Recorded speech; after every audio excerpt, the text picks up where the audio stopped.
Hey everyone, I'm Tassinix, and welcome to a Plotting and Scheming Extra. We're doing the kit review on the Rebel B-Wing. I'm currently fighting the plague, so no camera, but I am joined by the regular crew here. We've got Dagger. Say hi, Dagger. Bringing in off reinforcement, click buttons. I'm good. Mm-hmm. DJ, how you doing? Made AA great again. Looking forward to it. Where the hell is Red 5? Mm-hmm. Sasha Aisha, good afternoon. What's good? I'm taking a screen capture of me being ahead on banners on ground and preparing to lose on fleets here. Good. And last but not least, Fatal. How's it going today? Ah, yes. Well, good. All right. Let's must have gotten waylaid by a cat. But let's get right in on the kit reveal. Yeah, sorry. I was talking very that way. Yeah, I'm doing all right. All right, guys. Let's get into this. Kit reveal, B-Wings and fries. I don't know. The humor doesn't always land. Unit name, B-Wing. Alignment, light side. Categories, attacker, rebel.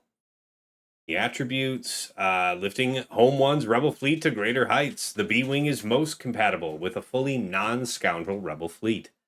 B-Wing makes greater use of Home One's strengths by reducing the capital ship's cooldowns. Creates more chances for Rebels to deal devastating amounts of damage under Home One's Master Plan ability. And Home One will have a new effect added to its unique ability, Band Together, which allows the capital ship to reinforce B-Wing immediately at the start of battle. So glad that they brought this in. And yeah, I remember the B-Wing having a moment there. And anyways, strategy tips. Reinforce B-Wing quickly at the start of battle for a potent burst of damage across the entire fleet before your enemy can even make a move. Use B-Wing to assist as much as possible to reduce Home One's cooldowns as fast as possible, giving more opportunities to use Master Plan. Using B-Wing's Special 2, Composite Beam Laser, consecutively under using that ability, composite beam laser consecutively under Master Plan will be most effective in dealing more. Okay. All right, let's get down to the unique tactical maneuver. Final text. At the start of battle, if the Allied capital ship is Home One, gain 10% max health until the end of battle. Whenever Rebel B-Wing is damaged by an enemy, gain 25% turn meter and retribution for 2 turns. Whenever Rebel B-Wing attacks out of turn, reduce all cooldowns on Home 1, excluding Call Reinforcement, by 1. Whenever Rebel B-Wing gains Master Plan, all Rebel allies gain 25% crit chance, stacking for the rest of the encounter. Whenever Master Plan expires, Rebel B-Wing gains Tactical Supremacy for 2 turns, which can't be copied. And its reinforcement ability, Stay on Course. Final text. Enter battle. Grant Rebel allies advantage and defense up for 1 turn. If the Allied capital ship is Home 1, and there are no deployed Scoundrel allies, interesting, no deployed Scoundrel allies, grant Home 1 a bonus turn and their cooldowns are reset, excluding Call Reinforcement. Okay. Pretty crazy. Yeah, you get to bring it in immediately, pop Home One's ultimate, and then get rolling.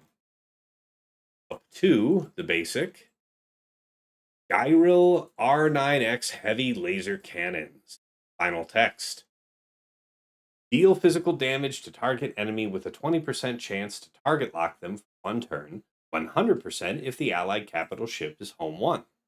If the Allied capital ship is Home 1, Rebel B-Wing gains offense up for 1 turn. With target lock applied on the enemy, it also inflicts evasion down to target enemy. All right, special 1. Blockade Buster, cooldown of 3. Final text. Deal physical damage to all enemies and inflict them with accuracy down and defense down for 2 turns. Rebel B-Wing dispels all debuffs on itself and gains protection up 10% for 2 turns. If the Allied capital ship is Home 1, call a random ally with defense up to assist, dealing 50% less damage. Grant the assisting ally critical damage up for 1 turn. If the enemy is target locked, daze all enemies with target lock for 1 turn. Yeah. But yeah, it's just, this is a special effect if target lock is somewhere on the field, I guess. Special 2. The crew ability. Composite Beam Laser. Cooldown of 5. Final text. Deal physical damage to all enemies, and Rebel B-Wing gains critical damage up for 2 turns. If the Allied capital ship is home 1, inflict evasion down on all enemies for 1 turn. Target enemy is already inflicted with evasion down, ability block them for 1 turn instead, and deal 100% bonus damage. This ability starts on cooldown. If the Allied capital ship is home 1, the cooldown of this ability is reduced to 1 at the start of battle. So you can bring it out and hit this immediately. And I think we just read. I want to check because basically, you're inflicting the evasion down. If there was already an evasion down and you're using this on the target enemy, this is doing 100% more damage based on you having the correct target selected, but it's damaging the entire enemy team. So you're going to be looking out for who's got evasion down before then. Yeah, and that brings us full circle. We're back around to the unique.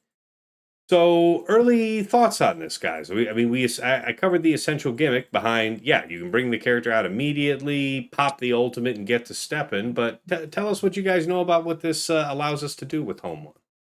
Yeah, can I jump in just quick? Like, I'm probably the least knowledgeable fleet player here, but I just have a super favorable impression of what CG did with this. In that, the Home 1 fleet was just gone and forgotten, was abandoned. Granted, it probably just lacked sufficient units with profundity, and fleet was, in my view, feeling pretty darn stale, even for somebody like me that's under engaged with it.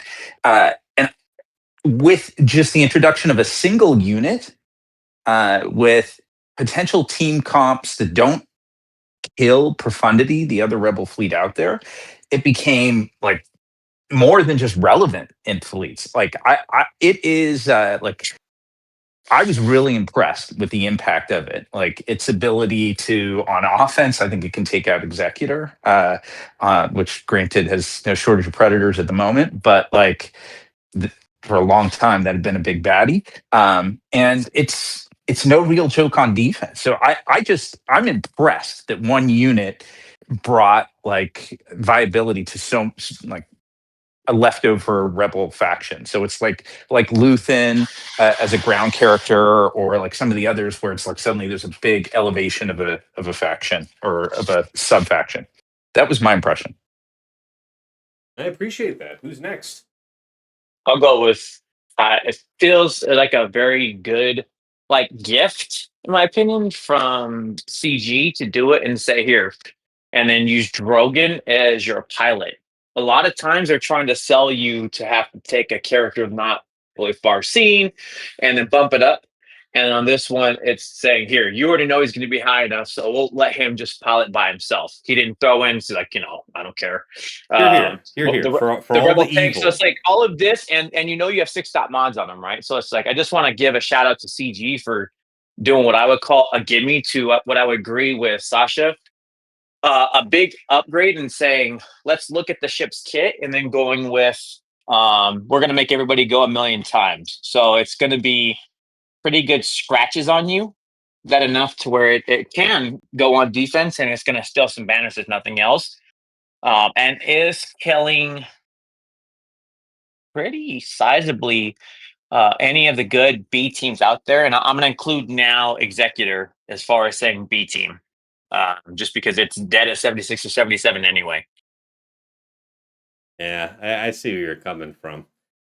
Yeah, I completely agree. In these controversial times, because at the time of this recording, Relic Delta is still in the test program, and there's been so much controversy around that.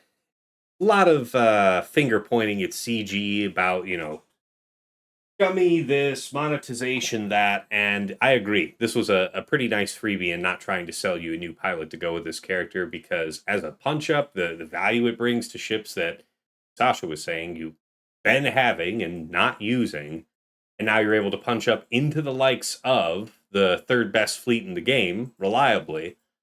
Huge gimme. Yeah. Who's next? Yeah, it does beat Empire, doesn't it? Oh yeah. Yeah, you're back to old school setups, man. Like you get to bring the old school, like if you want to do it, and I'm saying it's the best things they're using it, but like Bist and Biggs, going back to the age of old, man, where that target lock's gonna push, that's gonna push the TM, which you're already getting anyway. Um, but it's doing all of the old things. So anybody who's been playing for a while and used it in the very beginning, yeah, it's great.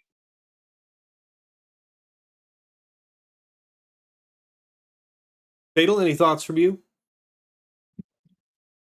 No, it pretty much does what it says. I would just like I know there's some excitement about like, oh, it can beat exec, but like I would strongly point out that Profundity already beats exec with like technically no reinforcements. You just go 2 starting ships plus the Rogue One reinforcement, and at least in my experience so far, B-Wing versus exec seems worse because you have the tenacity up stopping you from getting the double damage B-Wing AoEs, but still technically winnable in some spots, but more importantly, you reinforce immediately, so you make evasion up immediately. And until a way around that can be solved for, you are just rolling the dice on evasion, and I have lost a battle already. It didn't decide the match, but do you want to put yourself in a position where it could? Yeah. Evasion RNG, not exactly fun. So maybe don't do it. Just stick with the hard counter. Now, is there supposed to be a buddy that's meant to run with B-Wing to enhance our evasion down application? I mean, there are ships that have like AoE dispels that I spent a small amount of time trying to look for theory crafting, but they tend to be pretty slow, so I don't know that you can get it off before the rest of the salvo fires. Yeah, well, I'm going to give it to. I'm saying B-Wing itself does do it, but do we want to rely on it getting around on itself, or are there other ships that also apply evasion down, allowing us to start doing double AoE laser damage earlier? They have tenacity up. You can't land evasion down unless you can dispel the tenacity up. Okay, sure, fair. Specifically for the executive matchup, I take your point. All right, nobody else said anything else on that. Fair enough, guys. I appreciate it. I think you can still lock it down. Like Arnold did a good one using Resistance X-Wing to apply the days. You can't stop that. And so getting in front of it and being able to hold it down and then lock it out, and you basically just get the cycle anyway because they can't move anywhere. And I'm not saying I'm not even going towards the executive. I'm just saying in general, this does, as long as they're not scoundrel, you can pretty much play with stuff again if you want to try. Mhm. Kyle is definitely the moneymaker for the team. And then With last I wanted R9 Biggs in the near future. I don't, but do you need a tank? Like Biston makes sense because you can target lock to help move, but you're already moving in the beginning, right? So Cassian feels pretty solid there.